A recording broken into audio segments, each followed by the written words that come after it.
பிடிக்கல, எக்ஸாம் எழுதவும் பிடிக்கல, எந்த பாடமும் படிக்கல, நான் முட்டி போட போறேன். நைட்டு முழுவதும் படிக்கிறேன், நான் கிளாஸ் வந்ததும் மறக்கிறேன். ரைட்டு ராங்கு தான் முழிக்கிறேன், நான் ஃபெயில் ஆக போறேன்.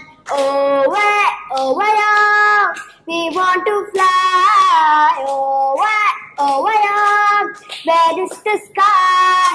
Over, over, we want to fly. Over, over, where is the sky?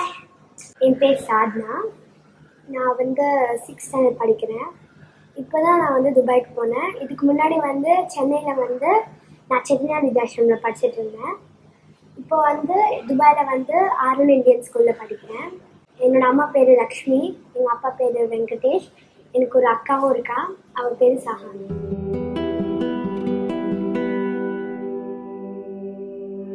எங்கள் அம்மா வந்து ஒரு டான்ஸர். அவங்க வந்து டான்ஸ் கிளாஸ் எடுத்துகிட்டு இருந்தாங்க.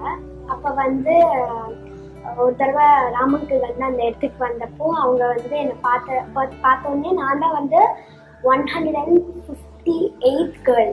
ஸோ வந்து அப்போ வந்து சரி நீ வேணா ஃபஸ்ட் ஆடிஷனுக்கு வான்னு சொன்னார். அந்த மாதிரி ஒரு ஆடிஷனாக பார்த்து கடைசியில் இந்த மாதிரி தங்கமே அப்படின்னு சொன்னாங்க. ஸோ அப்படி தான் அது எனக்கு சான்ஸ் கிடைச்சி. இந்த படம் வந்து அப்பாவுக்கும் பொண்ணுக்கும் இருக்கிற ரிலேஷன்ஷிப். ஸோ வந்து அப்பா வந்து ப்ரைவேட் ஸ்கூலில் வந்து நிறைய ஃபீஸ் கேட்குறாங்க. அதனால் அப்பா வந்து ஃபீஸ் தேடி வேறு ஊருக்கு போயிடுறாரு, அங்கே சம்பாதிக்கணும்னு போகிறாரு. இன்னொன்று வந்து ஸ்கூலில் வந்து டீச்சர்ஸ்லாம் வந்து பேர் வைக்கிறாங்க. ஏன்னா நான் வந்து ரொம்ப டல் ஸ்டூடெண்ட்.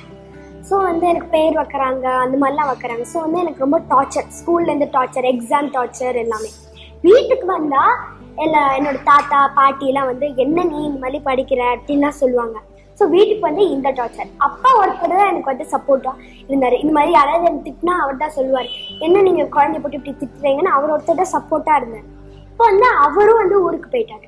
ஸோ வந்து எனக்கு அப்பா இல்லாத ஒரு கஷ்டம். ஸ்கூலுக்கு போனால் எல்லாரும் இந்த மாதிரி பேர் வச்சு கூப்பிட்டுறாங்க, வீட்டுக்கு வந்தால் எல்லாரும் இந்த மாதிரி என்னை திட்டுறாங்க. ஸோ வந்து 3 பக்கமும் அவ்வளோ டார்ச்சர். ஸோ வந்து அந்த சிச்சுவேஷனை ஃபேஸ் பண்ணி எப்படி நான் ஃபேஸ் பண்ணுறேன், அப்புறம் கடைசியில் என்ன ஆகுதுன்னு தான் வந்து ஸ்டோரி. எக்ஸ்பீரியன்ஸ் வந்து ரொம்ப நல்லா இருந்துச்சு. ஆனால் வந்து ஒரு தடவை மலைக்கு போனோம். அங்கே வந்து ஒரு பாட்டு ஆனந்த யாழைன்னு ஒரு பாட்டு இருந்துச்சு. அது வந்து அந்த மலை தான் எடுத்தாங்க. ஸோ வந்து அங்கே வந்து ரொம்ப காற்று. ஸோ வந்து ஆளையே வந்து கீழே தள்ளிடும். ஸோ அங்கே அவ்வளோ ஆள்லாம் போகவே மாட்டாங்க. ஸோ அந்த மாதிரி ஒரு பிளேஸ்க்கு போனோம். அங்கே வந்து ரொம்ப கஷ்டப்பட்டோம். இந்த மாதிரி என்னை வந்து டோலியில் எடுத்துகிட்டு போயிட்டாங்க. நான் வந்து தனியாக போயிட்டேன். ஸோ வந்து எங்கள் அம்மா அப்பாலாம் வந்து பின்னாடி வந்துட்டு இருந்தாங்க. நான் வந்து பயந்துட்டேன். ஐயோ அம்மா அப்பாலாம் பின்னாடி வராங்களே, எனக்கு பயமாக இருக்குது அப்படின்னு சொல்லி அழுதேன். ரொம்ப எல்லாருமே வந்து நீ ஏன் அயராதான், நாங்கள் இவ்வளோ பேர் இருக்கோமே, நீ இப்படி அயறேன்னு எல்லாரும் சொன்னதுனால தான் எனக்கு கொஞ்சம் ஆறுதலாக இருந்துச்சு. அப்புறம் மேலே போய் அந்த மலையில் ரீச் ஆனோடனே நான் வந்து ராமக்கல் கிட்ட போயிட்டு அழ ஆரம்பித்தேன். இப்போ வந்து அம்மா வந்து வந்தாங்க மேலே. இப்போ வந்து கரடி வந்துடுச்சு. கரடி வந்தோடனே எனக்கு வந்து நான் கரடிலாம் நமக்குலாம் பார்த்ததில்லை. ஸோ வந்து எனக்கு அது தொடணும்னு ரொம்ப ஆசையாக இருந்துச்சு. ஆனால் யாருமே என்னை விடவே இல்லை. அப்புறம் வந்து எங்கள் அம்மா வந்து அப்போ தான் மேலே வந்தாங்க. ஐயோ என்னங்க இப்போ தான் நாங்கள் மேலே வந்திருக்கோம், அதுக்குள்ளே கரடின்னு எங்களை கீழே போக வைக்கிறீங்களேன்னு எங்கள் அம்மா அழுதாங்க. அந்த எக்ஸ்பீரியன்ஸ் வந்து ரொம்ப மாதிரி கஷ்டமாக இருந்துச்சு. ஆனால் வந்து நாங்கள் இந்த டப்பிங் பண்ணுறப்போ அந்த சீன் பார்க்குறப்போ ரொம்ப அழகாக இருந்துச்சு. அது வந்து நாங்கள் ராமன்கள் கிட்ட வந்து ரொம்ப தேங்க் பண்ணுறது மாதிரி அந்த சீனை ரொம்ப அழகாக காமிச்சதுக்கு. ஸோ எக்ஸ்பீரியன்ஸ்லாம் ரொம்ப நல்லா இருந்துச்சு. நான் அப்போ தான் வந்து நான் தெரிஞ்சுக்கிட்டேன் மாதிரி சினிமானா என்ன அப்படின்ட்டுலாம் தெரிஞ்சுக்கிட்டேன். ஆக்சுவலி எனக்கு அப்போலாம் இப்போ நம்ம வந்து இப்போ அடிபட்டுருச்சு, நம்மளா தானே ஆயிரும், அது வலிக்கிறதுனால தான் நம்ம ஆயிரும்.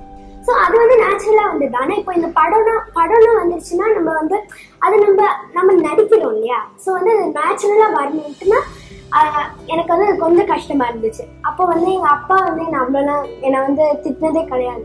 ஸோ வந்து என்னடின்னு சொன்னாலே நான் அழ ஆரம்பிச்சிருவேன். ஸோ வந்து அப்பா வந்து ஒவ்வொரு அழகிற சீனுக்கும் வந்து என்னை போட்டு லைக் அடிக்கல மாட்டாங்க, இந்த மாதிரி திட்டுவாங்க.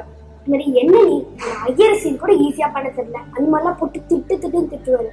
ஸோ வந்து ஒவ்வொரு சீனும் அந்த சீன் வந்து அப்புறம் சக்ஸஸ்ஃபுல்லா முடிஞ்ச உடனே நான் அப்பா கிட்ட போயிட்டு அழுவேன். என்னப்பா நீ என்னை போட்டு இப்படி திட்டினேன்னு போயிட்டு அழுத உடனே அப்பா வந்து என்ன லைக் நீ சரி நான் படத்துக்கோசரம் தானே பண்றேன்னு சொல்லுவாரு. எனக்கு ஆக்சுவலி வந்து நடிக்கணும்னு ஆசை இல்லை, எனக்கு வந்து ஒரு டைரக்டர் ஆகணும்னு ஆசை. லைக் நான் வந்து படத்துல வந்து ஆக்ட் பண்றப்போ ராமக்கல் சொன்னார், இந்த மாதிரி நீ வேணா டைரக்டர் ஆயிடும்ட்டு வந்து எல்லா திறமையும் இருக்கு, நீ வந்து வேணா டைரக்டர் ஆயிடுன்னு சொன்னார். ஸோ வந்து அவரோட ஆசையை வந்து நான் நிறைவேற்றுறதுக்காக நான் வந்து டைரக்டர் ஆகணும்னு ஆசைப்பட்டேன். சும்மா அந்த படத்தை பார்த்தீங்கன்னா உங்க அப்பா வந்து உங்களுக்கு ஆட்டோமேட்டிக்கா பிடிக்க ஆரம்பிச்சிடும். ஏன்னா ரொம்ப டச்சிங் சீன்ஸ்லாம் நிறைய இருக்கு. ப்ளீஸ் வந்து இந்த படத்தை போய் பாருங்க, நிச்சயமா வந்து உங்களோட அப்பா வந்து உங்களுக்கு பிடிக்க ஆரம்பிக்கும்.